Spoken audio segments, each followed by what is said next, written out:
जय हो बृहस्पति भगवान की। प्रिय भक्तगण, चलिए सुनते हैं आज बृहस्पतिवार व्रत की कथा। प्राचीन समय की बात है। एक नगर में एक बड़ा व्यापारी रहता था। वह जहाजों में माल लदवा कर दूसरे देशों में भेजा करता था। वह जिस प्रकार अधिक धन कमाता था, उसी प्रकार जी खोल कर दान भी करता था। परंतु उसकी पत्नी अत्यंत कंजूस थी। वह किसी को एक दमड़ी भी नहीं देना चाहती थी। एक बार सेठ जब दूसरे देश व्यापार करने गया, तो पीछे से बृहस्पति देव ने साधु वेश में उसकी पत्नी से भिक्षा मांगी। व्यापारी की पत्नी बृहस्पति देव से बोली, हे साधु महाराज, मैं इस दान और पुण्य से तंग आ गई हूँ। आप कोई ऐसा उपाय बताएं जिससे मेरा सारा धन नष्ट हो जाए और मैं आराम से रह सकूं। मैं यह धन लूटता हुआ नहीं देख सकती। बृहस्पति देव ने कहा, हे देवी, तुम बड़ी विचित्र हो। संतान और धन से कोई दुखी होता है? अगर अधिक धन है तो इसे शुभ कार्यों में लगाओ। कुंवारी कन्याओं का विवाह कराओ। विद्यालय और बाग बगीचा का निर्माण कराओ। ऐसे पुण्य कार्य करने से तुम्हारा लोक परलोक सार्थक हो सकता है। परंतु साधु की इन बातों से व्यापारी की पत्नी को खुशी नहीं हुई। उसने कहा, मुझे ऐसे धन की आवश्यकता नहीं है जिसे मैं दान दूं। तब बृहस्पति देव बोले, यदि तुम्हारी ऐसी इच्छा है तो तुम एक उपाय करना। 7 बृहस्पतिवार घर को गोबर से लीपना। अपने केसों को पीली मिट्टी से धोना। केसों को धोते समय स्नान करना। व्यापारी से हजामत बनाने को कहना। भोजन में मांस मदिरा खाना। कपड़े अपने घर धोना। ऐसे करने से तुम्हारा सारा धन नष्ट हो जाएगा। इतना कहकर बृहस्पति देव अंतर ध्यान हो गए। व्यापारी की पत्नी ने बृहस्पति देव के कहे अनुसार 7 बृहस्पतिवार वैसा ही करने का निश्चय किया। केवल 3 बृहस्पतिवार बीते थे कि उसकी समस्त धन संपत्ति नष्ट हो गई और वह परलोक सिधार गई। जब व्यापारी वापस आया तो उसने देखा कि उसका सब कुछ नष्ट हो चुका है। उस व्यापारी ने अपनी पुत्री को सांत्वना दी और दूसरे नगर में जाकर बस गया। वहां वह जंगल से लकड़ी काट कर लाता और शहर में बेचता। इस तरह वह अपना जीवन व्यतीत करने लगा। एक दिन उसकी पुत्री ने दही खाने की इच्छा प्रकट की, लेकिन व्यापारी के पास दही खरीदने के पैसे नहीं थे। वह अपनी पुत्री को आश्वासन देकर जंगल में लकड़ी काटने चला गया। वहां एक वृक्ष के नीचे बैठ अपनी पूर्व दशा पर विचार कर रोने लगा। उस दिन बृहस्पतिवार था।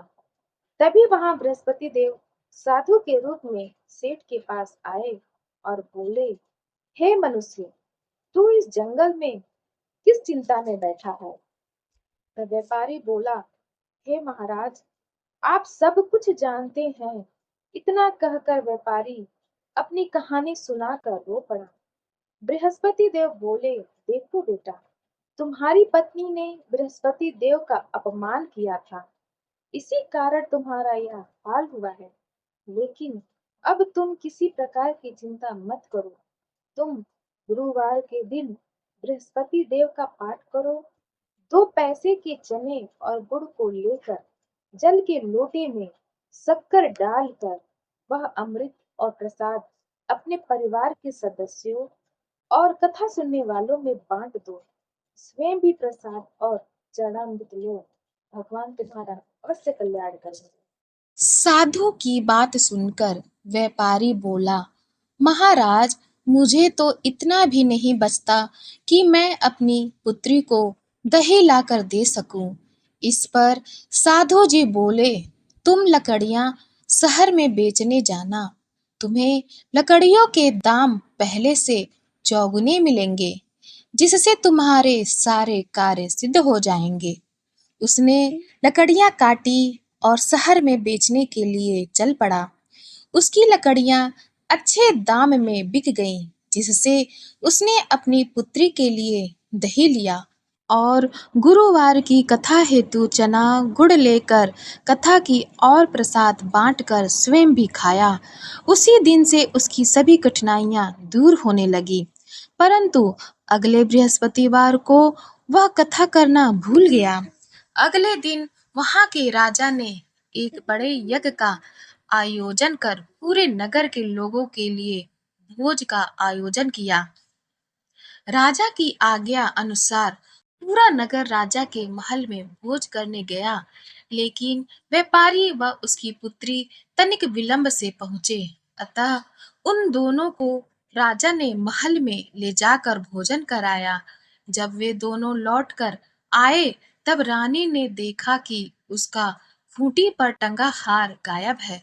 रानी को व्यापारी और उसकी पुत्री पर संदेह हुआ कि उसका हार उन दोनों ने ही चुराया है। राजा की आज्ञा से उन दोनों को कारावास की कोठरी में कैद कर दिया गया। कैद में पड़कर दोनों अत्यंत दुखी हुए। वहां उन्होंने बृहस्पति देवता का स्मरण किया। बृहस्पति देव ने प्रकट होकर व्यापारी को उसकी भूल का आभास कराया और उन्हें सलाह दी कि गुरुवार के दिन कैद खाने के दरवाजे पर तुम्हें 2 पैसे मिलेंगे। उनसे तुम चने और मुनक्का मंगवाकर विधि पूर्वक बृहस्पति देव का पूजन करना, तुम्हारे सब दुख दूर हो जाएंगे। बृहस्पतिवार को कैद खाने के द्वार पर उन्हें 2 पैसे मिले। बाहर सड़क पर एक स्त्री जा रही थी। व्यापारी ने उसे बुलाकर गुड़ और चने लाने को कहा। इस पर वह स्त्री बोली, मैं अपनी बहू के लिए गहने ले जा रही हूँ, मेरे पास समय नहीं है। इतना कहकर वह चली गई। थोड़ी देर बाद वहां से एक और स्त्री निकली। व्यापारी ने उसे बुलाकर कहा कि हे बहन, मुझे बृहस्पतिवार की कथा करनी है, तो मुझे 2 पैसे का गुड़ चना ला दो। बृहस्पति देव का नाम सुनकर वह स्त्री बोली, भाई, मैं तुम्हें अभी गुड़ चना लाकर देती हूँ। मेरा इकलौता पुत्र मर गया है। मैं उसके लिए कफन लेने जा रही थी, लेकिन मैं पहले तुम्हारा काम करूंगी, उसके बाद अपने पुत्र के लिए कफन लाऊंगी। वह स्त्री बाजार से व्यापारी के लिए गुड़ चना ले आई और स्वयं भी बृहस्पति देव की कथा सुनी। कथा के समाप्त होने पर वह स्त्री कफन लेकर अपने घर गई।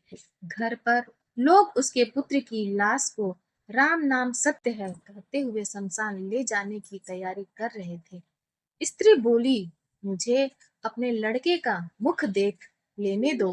अपने पुत्र का मुख देखकर उस स्त्री ने उसके मुंह में प्रसाद और चरणामृत डाला। प्रसाद और चरणामृत के प्रभाव से वह पुनः जीवित हो गया। पहली स्त्री जिसने बृहस्पति देव का निरादर किया था, वह जब अपने पुत्र के विवाह हेतु पुत्र वधू के लिए गहने लेकर लौटी और जैसे ही उसका पुत्र घोड़ी पर बैठकर निकला, वैसे ही घोड़ी ने ऐसी उछाल मारी कि वह घोड़ी से गिरकर मर गया। यह देख स्त्री रो रो कर बृहस्पति देव से क्षमा याचना करने लगी। उस स्त्री की याचना से बृहस्पति देव साधु वेश में वहां पहुंचकर कहने लगे, देवी, तुम्हें अधिक विलाप करने की आवश्यकता नहीं है। यह बृहस्पति देव का अनादर करने के कारण हुआ है। तुम वापस जाकर मेरे भक्त से क्षमा मांगकर कथा सुनो, तभी तुम्हारी मनोकामना पूर्ण होगी। जेल में जाकर उस स्त्री ने व्यापारी से माफी मांगी और कथा सुनी। कथा के उपरांत वह प्रसाद और चरणामृत लेकर अपने घर वापस गई। घर आकर उसने चरणामृत अपने मृत पुत्र के मुख में डाला। चरणामृत के प्रभाव से उसका पुत्र भी जीवित हो उठा। उसी रात बृहस्पति देव राजा के सपने में आए और बोले, हे राजन, तूने जिस व्यापारी और उसके पुत्री को जेल में कैद करके रखा है, वह बिल्कुल निर्दोष है। तुम्हारी रानी का हार वही खूंटी पर टंगा है। दिन निकला तो राजा रानी ने हार खूंटी पर लटका हुआ देखा। राजा ने उस व्यापारी और उसकी पुत्री को रिहा कर दिया और उन्हें आधा राज्य देकर उसकी पुत्री का विवाह उच्च कुल में करवा कर दहेज में हीरे जवाहरात दिए। कथा अच्छी लगी हो तब आप हमारे चैनल सनातन कथा संग्रह को लाइक करें, शेयर करें और सब्सक्राइब करें। धन्यवाद।